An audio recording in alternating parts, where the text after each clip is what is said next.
अस्सलामुअलैकुम। The special report with Mudassar Iqbal के साथ हाजिर खिदमत है। नाज़रीन, इस वक्त अपोजिशन और हुकूमत के दरमियान जो मामलात पार्लियामान में चल रहे हैं उसमें सबसे अहम मामला चेयरमैन सेनेट की तब्दीली के हवाले से है।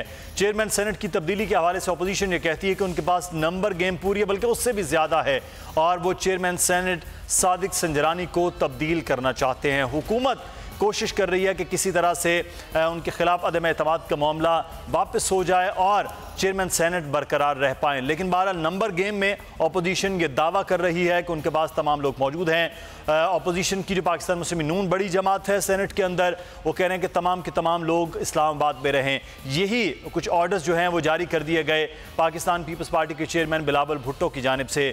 दीगर जमातें जो अपोजिशन की हैं वो भी साथ हैं, और मीर हासिल बजिंजो वो अब सामने आ रहे हैं कि उनको अगला चेयरमैन सेनेट किया जाएगा। लेकिन हुकूमत और हुकूमत की इत्तेहादी जमातें वो क्या कर रही हैं? ख़ास तौर पर बलोचिस्तान अवामी पार्टी, जिसके उम्मीदवार के तौर पर ये सामने आए थे सादिक संजरानी साहब, तो बलोचिस्तान अवामी पार्टी इस वक्त पाकिस्तान तहरीक इंसाफ और दीगर जमातों के साथ मिलकर क्या सोच रही है, क्या प्लान कर रही है, हम बात करेंगे। इस वक्त हमारे साथ मौजूद हैं सरफराज बुगटी साहब, बलोचिस्तान अवामी पार्टी के रहनुमा हैं। बहुत शुक्रिया बुगटी साहब आपके वक्त का। अपोजिशन कह रही है उनके पास नंबर गेम पूरी है और वो तब्दील करके ही रहेंगे। शेरी रहमान साहबा ने कहा कि इस वक्त चेयरमैन सेनेट को हटाना हमारी तरजीह है, तो आप इसके मद्दे मुकाबिल क्या कर रहे हैं? डेमोक्रेटिक राइट है अपोजिशन का, और हमारा भी डेमोक्रेटिक राइट है टू डिफेंड, और हम चेयरमैन साहब को डिफेंड करेंगे।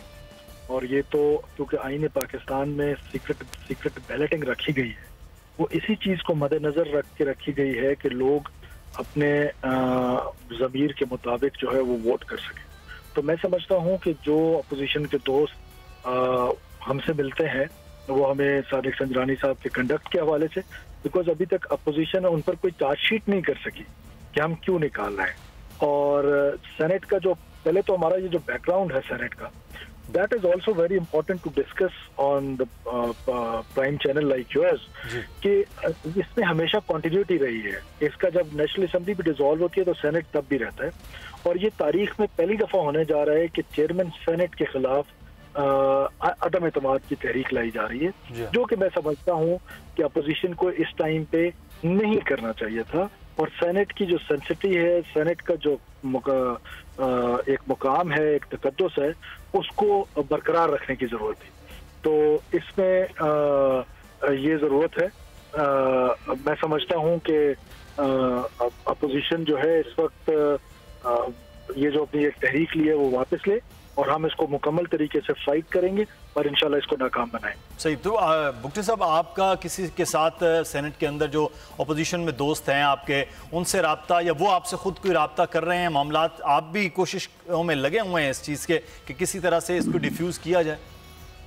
जी बिल्कुल, दोस्त हमारे बहुत सारे दोस्त हैं जो हमसे मिलते भी हैं, हम भी उनसे मुलाकातें करते हैं। वी आर कोलीग्स, और हमें होप है कि, और हमें ये यकीन है कि सादिक संजरानी साहब जो है he'll make it, और उनके खिलाफ जो अदम एतमाद की तहरीक है वो इंशाल्लाह ताला नाकाम होगी। तो सर, हॉर्स ट्रेडिंग का इल्ज़ाम ये बात हो रही है कि अगर किसी तरह से किया जाएगा तो हुकूमत जो है वो हॉर्स ट्रेडिंग करके किसी न किसी तरह से ये मामला रुकवाने की कोशिश करेगी। आप पर तो ये भी इल्ज़ाम हो रहे हैं। देखिए, इसमें दो पॉइंट्स हैं। पहला पॉइंट ये है कि आइन ने, मैंने जैसे आपको पहले कहा है कि आइन ने सिर्फ दो जगहों पर राइज ऑफ हैंड्स किया है, और वो राइज ऑफ हैंड्स किया है एक लीडर ऑफ द हाउस चुनने के लिए और एक मनी बिल के लिए। 18th अमेंडमेंट हमने तो नहीं बनाई थी, इन्हीं दो बड़ी जमातों ने बनाई थी। तो उन्होंने वहां पर इसको सीक्रेट बैलेट रखा, और बैलेट का मकसद भी यही था कि किसी तरीके से लोग अपनी ज़मीर के मुताबिक वोट दे सकें। और फिर दूसरा जो पॉइंट है, ये हॉर्स ट्रेडिंग की बात, लिहाजा ये हॉर्स ट्रेडिंग नहीं हुई। हॉर्स ट्रेडिंग तब होती कि जब राइज ऑफ हैंड होता, और तब भी लोग अपनी पार्टी के साथ आ रहे हैं। इधर तो लोग जब फेडरेशन के, हाउस ऑफ फेडरेशन जिसको हम कहते हैं, जिसमें 104 मेंबर्स हैं और सारी एलीट उसमें मेंबर है, अगर वहाँ वो भी हॉर्स ट्रेडिंग होगी तो मैं समझता हूँ कि ये तो फिर डेमोक्रेटिक सिस्टम पे क्वेश्चन है। और दूसरा जो सबसे इम्पोर्टेंट है वो ये कि कह कौन रहा है, लुक हु इज टॉकिंग। जहाँ 4 मेंबर्स थे पाकिस्तान पीपल्स पार्टी के केपी में, तो उन्होंने 5 सेनेटर्स खड़े कर दिए थे, और उनमें से बहुत सारे जीत के भी आ गए थे। तो ये कौन हॉर्स ट्रेडिंग की बातें कर रहे हैं? सही। उस वक्त तो आपका साथ भी बहरहाल पाकिस्तान पीपल्स पार्टी ने भरपूर दिया कि चेयरमैन सेनेट के लिए भी मामलात के लिए। अच्छा, शहजादा जुल्फ़िकार साहब हमारे साथ मौजूद हैं जी, ब्यूरो चीफ बलोचिस्तान बुगटी साहब भी हमारे साथ हैं। एक छोटा सा कमेंट कर दूं, शहजादा साहब हमारे बड़े भाई हैं, एक तो आपकी तौसत से उनको अस्सलाम वालेकुम, क्योंकि बड़े अरसे से उनका दीदार नहीं हुआ, और दूसरा ये कि पाकिस्तान पीपल्स पार्टी ने अगर हमें सपोर्ट किया था उसमें हमें 19-20 वोट दिए थे और बदले में हमने उनको 34 वोट पाकिस्तान तहरीक इंसाफ के लेके दिए थे। बिल्कुल, डेप्यूटी चेयरमैन के लिए बिल्कुल ये बात ऑन रिकॉर्ड है। अच्छा मुफ्ती साहब, मैं शहजादा जुल्फ़िकार साहब, इस वक्त जो है वो अपोजिशन ने भी उम्मीदवार के तौर पर जो लाए हैं वो भी बलोचिस्तान से लेके आ गए। हासिल बजिंजो साहब सीनियर सियासतदान हैं, उनको लाया गया है। नंबर गेम में सबसे इंपॉर्टेंट जो है वो बलोचिस्तान हमेशा से सेनेट के अंदर रहा है, क्योंकि उनके लिए वहाँ से भी सीटें जीतना निस्बतन आसान होता है और फिर आगे जाके भी। क्या सूरत हाल है मीर हासिल बजिंजो साहब के हवाले से? वो पर उम्मीद हैं कि वो इस चीज़ को कामयाब कर लेंगे जो इस वक्त अपोजिशन के साथ मिलकर हो रही है? शहजादा जुल्फ़िकार साहब।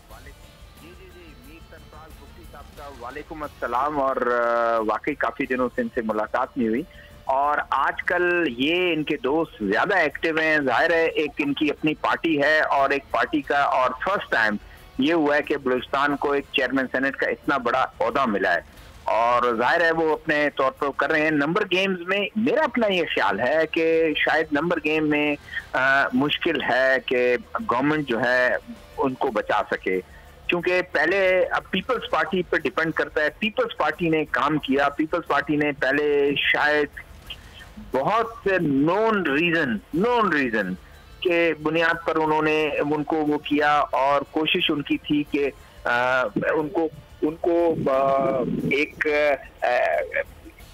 किसी के कहने पर आप कह लें या उनको उन्होंने बचाने के लिए उन्होंने और कोशिश की कि एक अपनी तमाम वोट्स उनको दिए। हालांकि मुझे याद है मीर सरफराज बुगटी इस चीज के गवाह होंगे, जब पहली मुलाकात इनकी जरदारी साहब से हुई तो जरदारी साहब ने इनको कहा कि चेयरमैन सेनेट पीपल्स पार्टी का होगा। इन्होंने कहा नहीं, बलूचिस्तान को आप दे दें, और इस दफा बलूचिस्तान को आप दिल खोल, उन्होंने कहा नहीं नंबर गेम की बात है, बलूचिस्तान को हम किसी और मौके पर हम एकोमोडेट करेंगे लेकिन इस दफा। लेकिन क्या ऐसी वो थी कि जब उन पर प्रेशर आया और उन्होंने कहा कि बिल्कुल ठीक है, वो राजी हो गए अपने डिप्टी चेयरमैन सेनेट पे। और अभी क्या ऐसे तवक्कुआत थी जो उनकी तवक्कुआत पीपल्स पार्टी की पूरी नहीं हुई और उन तवक्कुआत से अब वो बहुत एक्टिव हो गए। अदरवाइज इससे पहले अगर रजा रब्बानी को जिस तरह मुस्लिम लीग नून की तरफ से नॉमिनेट कर दिया गया था, उनका नाम लिया गया था, वो एग्री कर रहे थे, तो हो जाते तो मेरे ख्याल में बड़ी आसानी से जो है वो रजा रब्बानी साहब हो जाते।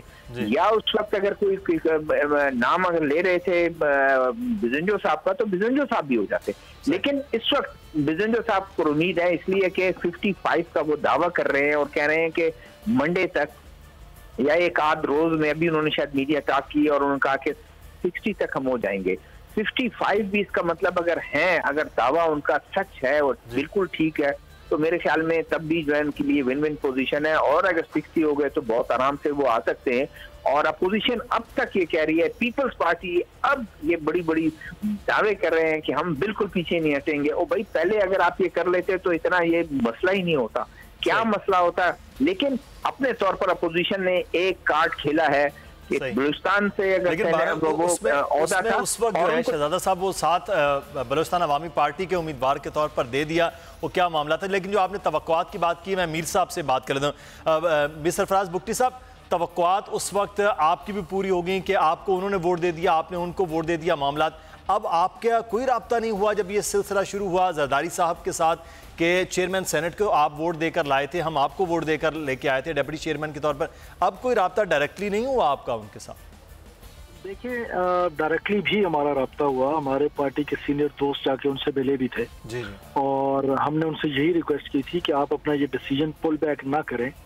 और मैं फिर पाकिस्तान पीपल्स पार्टी के दोस्तों से हमारा ये सवाल भी अक्सर होता है कि वो कौन सा ऐसा काम है कि जिसने आपको मजबूर किया 1 साल के अंदर आपने अपना डिसीजन पुल बैक कर लिया। और एक ऐसी जमात ने जिसने आइन बनाया था, और आइन बनाने वाले ने हाउस ऑफ फेडरेशन जब बनाया था तो यही सोच के बनाया था कि तमाम इकाइयों को, तमाम सूबों को यहाँ पर बराबरी की नुमाइंदगी मिलेगी। और उसी चीज को सामने रख के मैं हैरान हूँ आज पाकिस्तान पीपल्स पार्टी अपने डिसीजन से पुल बैक कर गई है। तो मैं दूसरी बात जो है, अगर 56 का हाफिज बजिंजो साहब कह रहे हैं तो मैं समझता हूँ कि ये बहुत सारे हमारे दोस्त हैं जो हमसे रब्ता करके आके कहते भी हैं ज़मीर के मुताबिक वोट देंगे और सादिक संजरानी साहब के कंडक्ट को देख के वोट देंगे। सही। ठीक है, बिल्कुल सही। अब देखना ये है कि नंबर गेम में आप और वो किस तरह से आगे बढ़ते हैं, देखना है। बहुत शुक्रिया मीर सरफराज बुगटी साहब हमारे साथ मौजूद थे, बलूचिस्तान अवामी पार्टी के रहनुमा, और शहजादा जुल्फर चीफ कोयटा हमारे साथ इस वक्त मौजूद थे। अब देखना ये है कि अपोजिशन क्या करती है, हुकूमत सेनेट के मामलात पे क्या करती है, लेकिन बहरहाल ये एक अगले आने वाले वक्त में बड़ा एक अहम मामला है और किस्म की कौन सी कामयाबी होती है। अगर हुकूमत इसमें नाकाम होती है तो हुकूमत के लिए प्रेशर सेनेट के अंदर खासा बढ़ जाएगा। आगे बढ़ेंगे और अब आप कुछ बात कर लेते हैं कराची की सूरत हाल के हवाले से। और कराची में इस वक्त जो मसाइल जन्म ले रहे हैं, वफाकी हुकूमत कह रही है कि वो फंड्स देना चाह रही है, कराची को बेहतर करेंगे हम। कराची से पाकिस्तान तहरीक इंसाफ ने नशिस्तें भी सबसे ज़्यादा हासिल की। यहाँ पर पाकिस्तान पीपल्स पार्टी की हुकूमत है, यानी कि सूबे के अंदर, और यहाँ पर जो काम हो रहा है वो सबके सामने है कि काम क्या हो रहा है। अवाम अभी तक सिर्फ पानी के लिए भी परेशान नज़र आ रहे हैं। और शहरी हुकूमत है जिसका एक ही गिला गुज़श्ता 4 साल से नज़र आ रहा है कि उनके पास इख्तियारात ना होने के बराबर हैं। इख्तियारात नहीं है फिर भी वो हुकूमत के साथ हैं, तो वो बेख्तियार मेयर या बेख्तियार लोग वो क्या कर रहे हैं। लेकिन इस सारे अमल के अंदर हमने 2018 में देखा कि जो एक नई जमात के तौर पर सामने आई वो थी पाक सरजमीन पार्टी, और मुस्तफ़ा कमाल ने बहुत बड़े दावे भी किए और उन्होंने साथ में ये भी कहा कि वो जीत कर आएंगे तो कराची का नक्शा भी बदलेंगे। लेकिन अनफॉर्चुनेट या फॉर्चुनेट ये जो भी मामला हुआ, उनको वोट उस तरह से नहीं मिल पाए हैं और अब वो ना ही पार्लियामान के अंदर हैं वफाक और सूबे में, ना ही उनका उस तरह से अपोजिशन का रोल नज़र आ रहा है। बहरहाल हम बात करेंगे, इस वक्त हमारे साथ मौजूद है पाक सरजमीन पार्टी के सरबरा सैयद मुस्तफ़ा कमाल साहब। बहुत शुक्रिया मुस्तफ़ा कमाल साहब आपके वक्त का। सर, इस शहर कायद को एक इंटरनेशनल सिटी कहना, इंटरनेशनल पोर्ट सिटी कहना, बहरहाल वो गवारा नहीं होता कि इस शहर की ये सूरत हाल है। वफाकी हुकूमत, सूबाई हुकूमत, शहरी हुकूमत मिलकर भी पिछले 10 साल में इस हालत शहर की बेहतर नहीं कर पाए हैं। क्या वजह है इसकी? नीयत ठीक नहीं है, करप्शन कर रहे हैं बदकिरदार लोग हैं और शहर को लूट रहे हैं। इसकी ये वजह है। जब किरदार वाले लोग होंगे, करप्शन नहीं करेंगे, तो ख़ुद ब खुद शहर ठीक होने लगेगा। सब मिलकर लूट रहे हैं, सियासत कर रहे हैं इसके ऊपर। सूबाई हुकूमत ने सारा ओवर सेंट्रलाइज कर रखा है। सिटी गवर्नमेंट कहती है कि ये इख्तियारात नहीं हैं, लेकिन हराम कमाने के सारे इख्तियारात हैं उनके पास। पानी के कनेक्शन इलीगल देने के इख्तियारात हैं, सारी चीज़ें वो उनके ऊपर डालकर वो अपने पूरे पैसे कमा रहे हैं। फेडरल गवर्नमेंट को किसी चीज़ की परवाह नहीं है। फेडरल गवर्नमेंट PTI जीती है यहाँ पे, वज़ीर आज़म आता है यहाँ पे, उनका जो CM से बात नहीं करता। CM वज़ीर आला की मीटिंग में नहीं, वज़ीर आज़म की मीटिंग में नहीं जाता। कराची वालों का कोई पुरसान हाल नहीं है। हमने बुलाया इसी हवाले से 21 जुलाई को जलसा, और ये बताएंगे कि कराची वाले कि भाई ये जो लोग असेंबलियों में बैठे हुए हैं ये हमारे नुमाइंदगी नहीं कर पा रहे। और हम ये मुस्तफ़ा साहब, PTI और MKM ये दोनों जमातें इस शहर में जीती हैं, दोनों वफाक में हुकूमत में, लेकिन यहाँ पर अपोजिशन में है। तो क्या अपोजिशन में बैठकर भी वो किरदार उस तरह से सूबे के अंदर अदा नहीं कर रही हैं? बिल नहीं है ना जी। जीत जो है वो जो जीते उनको अभी तक यकीन ही नहीं आ रहा कि वो जीत गए हैं। जिस तरह से वो जीते उनको यकीन ही नहीं आ रहा PTI वाले के वो जीते हैं। दूसरा ये कि MKM 32 सालों से यहाँ पर डेफिनेटली जो है वो हुकूमत में है। 11 इलेक्शंस जीत चुके हैं, लेकिन एक मेरे दौर के काम के अलावा इनके पास कुछ और बताने के लिए नहीं। 11 दफ़ा मैंने MPS बन चुके हैं, 14 सालों के लिए गवर्नर बन चुके हैं, सेनेटर बन चुके हैं, आज भी वफाकी वज़ीर हैं, MP MNAs हैं, कराची की सिटी गवर्नमेंट उनके पास है। आज भी अभी जब वज़ीर आज़म से बार्गनिंग इनकी हुई वोट देने के लिए कि उनको बजट पास कराने के लिए वोट चाहिए था, तो अख्तर मेंगल ने तो कहा कि भाई हमारे 50 लोग छोड़ देंगे तो हम वोट दे देंगे, दे दिया। हमारे वालों ने, MKM वालों ने कहा कि हमें 1 मिनिस्ट्री और इजाफी दे देंगे तो हम वोट दे देंगे। 1 मिनिस्ट्री का वादा लेकर वोट दे दिया। फिर कराची आकर बैनर लगाते हैं कि पानी दे दो और रैली निकालते हैं। भाई जब वज़ीर आज़म साहब के साथ बैठे थे तो उस वक्त पानी उनसे क्यों नहीं मांग रहे, उनसे पैसे क्यों नहीं मांग रहे? गर्ज ये कि बताने का मकसद आपको ये है कि भाई ये सब लोग अब इनका आखिरी दौर चल रहा है।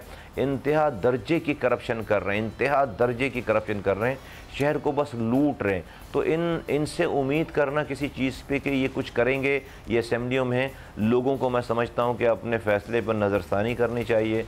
और इनका कसूर नहीं है। अगर अब ये दोबारा ये लोग आए तो इनका कसूर नहीं है। और मैं समझता हूँ जिस तरह से लोग हमारे साथ जुड़ रहे हैं और जुड़े हुए हैं और जिस तरह से वो उनका जीना दोभर हो गया है, मैं समझता हूँ कि आइंदा आने वाले वक्तों में सही। लेकिन बहरहाल फैसला 2018 के इलेक्शन में मुस्तफ़ा कमाल साहब किया वो एक मुख्तलिफ था।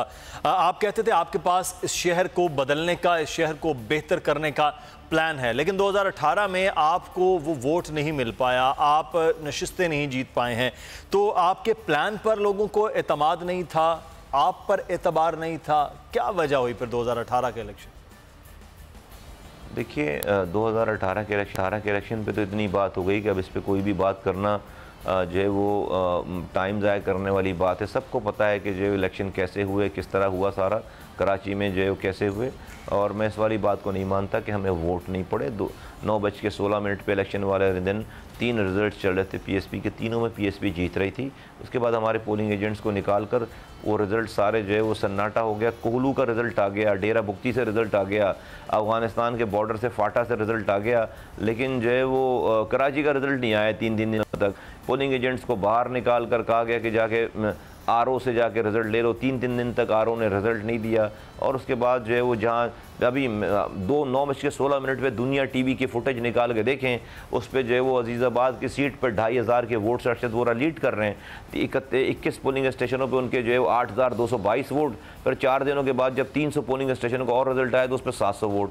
तो ये तो जो हुआ है वो सब लोग जानते हैं। But anyways we have moved on, और अल्लाह का शुक्र है कि आज पीएसपी इलेक्शन जिस दिन हुए थे 2018 से आज ज़्यादा मजबूत है, और हम एक इलेक्शन के ऊपर जो है वो अपनी पार्टी का कोई एनालिसिस करने वाले लोग नहीं, हमारी स्ट्रगल है, जद्दोजहद है। चले और ये मामला अब आप बारह पार्लियामान में नहीं है, पार में नहीं, लेकिन आपने एक दावा किया पिछले दिनों में K4 मंसूबे के हवाले से कि K4 मंसूबा बहरहाल आपका लगाया हुआ, लेकिन साथ आप कह रहे थे 3 साल में आप ये मंसूबा पूरे का पूरा मुकम्मल कर देंगे 1 रुपया फीस लेकर। क्या ऐसा प्लान आपके पास है कि K4 आप 3 साल के अंदर पूरा कर पाएंगे?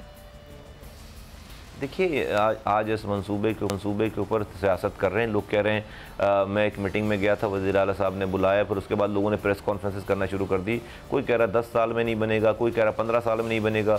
वो सारे लोग जिनको पता कुछ भी नहीं है, डिफरेंट शोबों से ताल्लुक़ रखने वाले लोग हैं, पता उनको कुछ नहीं, और वो अजीब किस्म के बयान देते चले आ रहे हैं। उस पर मैंने ये कहा कि भाई ये गलत बात कर रहे हैं और ये गलत गुमराह कर रहे हैं लोगों को। अगर किसी को ये लगता है कि मंसूबा ठीक नहीं है और ये इसमें ये प्रॉब्लम है, कराची के साथ ज़्यादती वाली बात है, आप इसी कॉन्ट्रैक्टर को रखो और इन्हीं चीज़ों, चूँकि इनको बनाना काम करना नहीं आता इसलिए ये बात कर रहे हैं।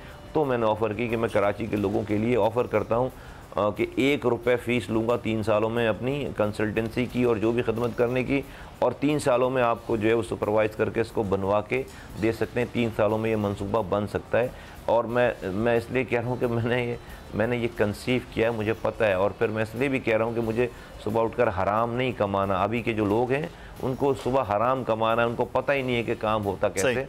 अच्छा साहब, एक चीज़ मैं आपसे जानना चाहूँ, अभी आप 2 दिन के बाद जलसा करने जा रहे हैं, क्या ऐसा प्लान है जो आप वो इस जलसे के ज़रिए दे रहे हैं, और जलसे की ज़रूरत आपको क्यों पेश आ रही है?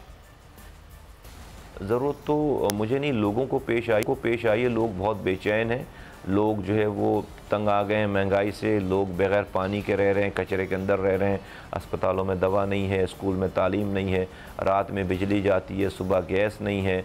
महंगाई ये है कि भाई जिसका बिल गैस का 500 का आता था अब 2700 रुपये का बिल आ रहा है। जो घर महंगाई से पहले 10,000 रुपये में चलता था आज से चंद माह पहले, अब वो 36,000 रुपये में भी नहीं गुजारा हो पा रहा। तो लोग बहुत तंग हैं, परेशान हैं, कोई पुरसान हाल नहीं है।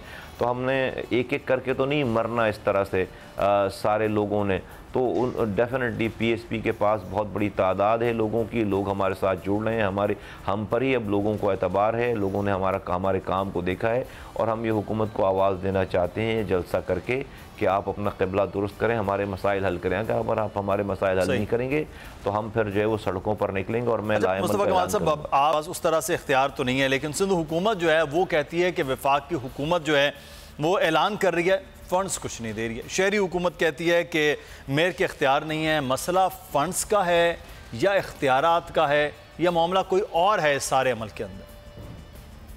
जी ये नाअहली का मामला है, ये इल इंटेंशन का मामला है, और ये काम ना करने के बहाने हैं। प्रोविंशियल गवर्नमेंट के पास सारे फंड इतने मौजूद हैं कि कराची को बेहतर कर सके, सिंध को बेहतर कर सके। फंड्स की प्रॉब्लम वफाक और सूबों में तो हमेशा रहती है। ऐसा नहीं होता कि सब चीज़ें हमेशा जो है वो बिल्कुल आइडियल चल रही होती हैं, लेकिन 18 अमेंडमेंट के बाद तमाम जो पैसे मिल रहे हैं NFC अवार्ड में जो पैसे मिल रहे हैं वो बहुत ज़्यादा पैसे हैं, उससे बहुत ज़्यादा। सिर्फ इन्होंने हेल्थ एजुकेशन में पिछले 10 सालों में 1000 अरब रुपए खर्च कर लिए।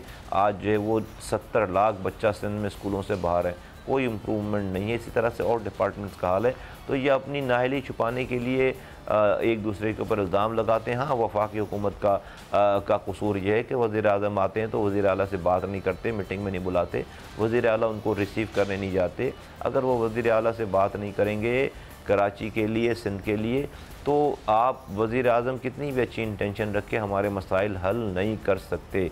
इसलिए कि सिंध का मसला जो भी अमेंडमेंट होनी है, रिफॉर्म होना है, नया लोकल गवर्नमेंट ऑर्डिनेंस आना है जो पंजाब में और खैबर पख्तूनख्वा में आया, वो तो प्रोविंशियल गवर्नमेंट ही लेकर आएगी, उनसे बात करके होगा। सिटी गवर्नमेंट का जहाँ तक ताल्लुक है, झूठ बोलते हैं, बिल्कुल इख्तियारात हैं। इनके सारे UC चेयरमैन जो है वो पानी के इलीगल कनेक्शंस करवा के पैसे पकड़कर हराम कमाते हैं, लोगों को तंग करते हैं, कचरे के ठेके उठाते हैं और सारी चीज़ें कर रहे हैं। ये सब बकवास बात है कि इख्तियार नहीं। भाई इख्तियार नहीं है तो छोड़ क्यों नहीं देता, रिज़ाइन क्यों नहीं कर देता? इख्तियार नहीं तो घर जाए, लोगों को बोले भाई नहीं कर सकता काम, 4 सालों से हराम कमाने का इख्तियार है, पानी देने का इख्तियार नहीं है, कचरा उठाने का इख्तियार नहीं। झूठ बोलते, नाअहल लोग हैं, करप्ट लोग हैं। क्या वजह क्या है? हुकूमत का हिस्सेदार है वफाक के अंदर, तो क्या ऐसी पोजीशन में नहीं है MQM के वो कराची के मसाइल हल करवा पाए? मुस्तफ़ा कमाल साहब, मैंने अभी आपको मिसाल दी ना कि इतनी स्ट्रॉन्ग पोजीशन है MQM की कि उनको PMLN के पास नंबर ही पूरे नहीं हैं। MQM की सीट के बगैर वो अपना बजट नहीं पास करा सकते थे। उन्होंने बाकायदा बैठकर मुज़ाकरात किए, बात की। इन्होंने क्या मांगा? इन्होंने एक मिनिस्ट्री मांगी, कराची के लोगों के लिए हुकूक नहीं मांगे, रिफॉर्म नहीं मांगे, पानी नहीं मांगा। इन्होंने वज़ीर-ए-आज़म से एक मिनिस्ट्री मांगी, उन्होंने भी उनको वादा कर दिया, लॉलीपॉप दे के इनसे वोट ले लिए। तो बिल्कुल आज की ऐसी पोजीशन है कि सारे मसाइल वफाक से हल हो सकते हैं, लेकिन इनको MQM करना नहीं चाहती। MQM के जो लोग हैं, चंद लोग हैं, वो अपनी ऐसी चीज़ें मांगते हैं जिससे उनका अपनी ज़ात का फ़ायदा है, अपने मज़े कर रहे हैं, लोगों को फिक्र नहीं है उनको। चल बिल्कुल सही हो गया। मुस्तफ़ा कमाल साहब, हमें एक ब्रेक की जाने बढ़ना है और नाज़रीन सैयद मुस्तफ़ा कमाल पाक से ज़मीन पार्टी के सरबराह हमारे साथ मौजूद हैं। ब्रेक लेते हैं, ब्रेक के बाद वापस आकर पूछते हैं इस वक्त अपोजिशन तमाम एहतजाजी तहरीकें जो चला रही है उसमें क्या पाक से ज़मीन पार्टी उनका हिस्सा बन रही है या नहीं बन रही है? ब्रेक के बाद बात करेंगे जी।